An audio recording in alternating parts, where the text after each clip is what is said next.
এক গ্রামে থাকতো দুই দম্পতি এবং তার সন্তান। তখনই তার সন্তান যেন কোথা থেকে আসে।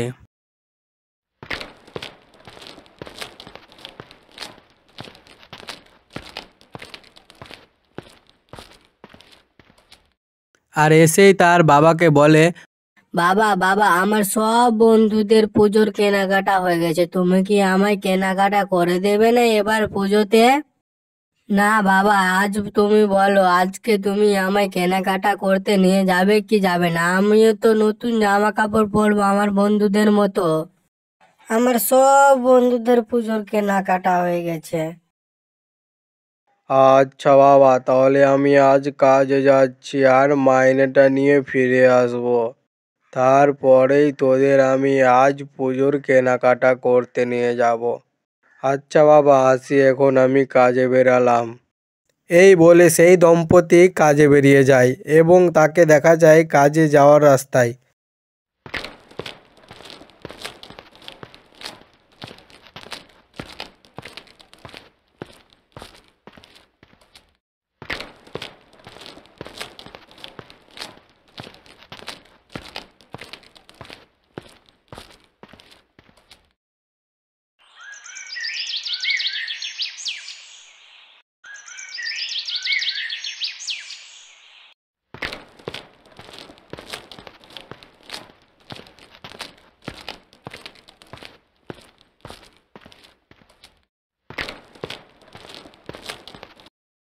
যাই হোক, এবার শেষমেশ জমিনে এসে পৌঁছেছি। কাজটা সেরে নিয়ে বাড়ি ফিরবো মাইনে নিয়ে।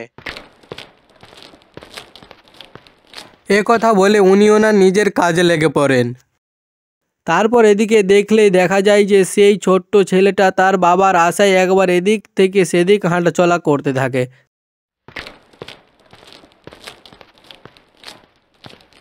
তার মনে শান্তি আর বসে না যে কখন তার বাবা আসবে আর পুজোর বাজার করতে নিয়ে যাবে। তারপর সেই ছেলেটা তার নিজের ঘরের ভিতরে চলে যায় এবং ঘরের ভিতরে গিয়েও সেই একইভাবে হাঁটাচলা করতে থাকে এবং সে লক্ষ্য করে যে তার মার আজ খুন্তিটা অনেক বেশি নাড়াচাড়া করছে। ভাতের ফ্যান গালতে গিয়ে তার মায়ের পায়ে ফ্যান পড়ে যায় এবং তার মাও দুশ্চিন্তা করে যে আজ এত বেলা হয়ে গেল তবুও কেন তার স্বামী কাজ থেকে ফিরে আসছে না।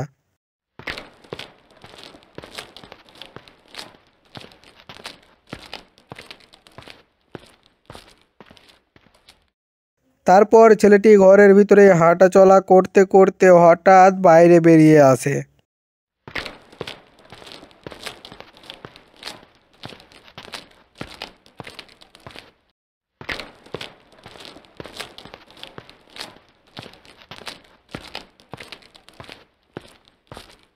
তারপর এদিকে দেখা যায় যে তার স্ত্রী ঘরে একা বসে আছে। সেই সময় তার স্বামী এসে উপস্থিত হন। তারপর হঠাৎ তার স্ত্রী দাঁড়িয়ে পড়ে তার স্বামীকে বলতে শুরু করে, কি গো, তুমি একা আসলে যে? বাবুজি তোমাকে খোঁজার নাম করে কোথায় গেল, কিন্তু সে যে এখনো ফিরলো না, তুমি একা ফিরে আসলে যে? এ কি বলছো গো তুমি? আমি তো কাজে থেকে ফিরে আসলাম, বাবুকে আমি কোথায় দেখলাম? আমি নিজেই অনেক কষ্টে সৃষ্টে বেঁচে বাড়ি ফিরলাম, কেননা বাইরে এসে ডাকাতের দলেরা আবার আন্দোলন শুরু করেছে। যাকেই বাইরে পাচ্ছে তাকে কেটে মেরে ফেলে দিচ্ছে। তারপর সেই বাচ্চা ছেলেটিকে গ্রামের ওই রাস্তা দিয়ে যেতে দেখা যায়। সেই ছেলেটি রাস্তার অন্ধকারে হাঁটতে হাঁটতে তার বাবার খোঁজে গিয়ে বেরোয়।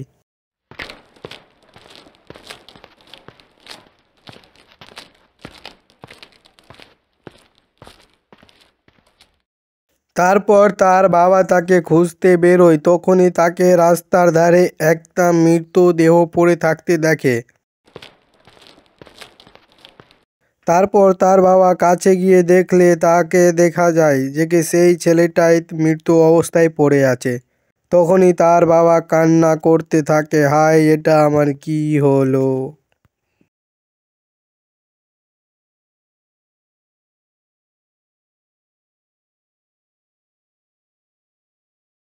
হ্যালো বন্ধুরা, তো তোমাদের এই গল্পটা কেমন লেগেছে তোমরা কমেন্ট করে জানাবে।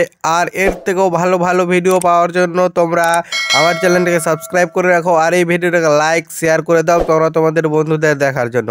তার জন্য টাটা, বাই বাই, ভালো থেকো তোমরা সবাই।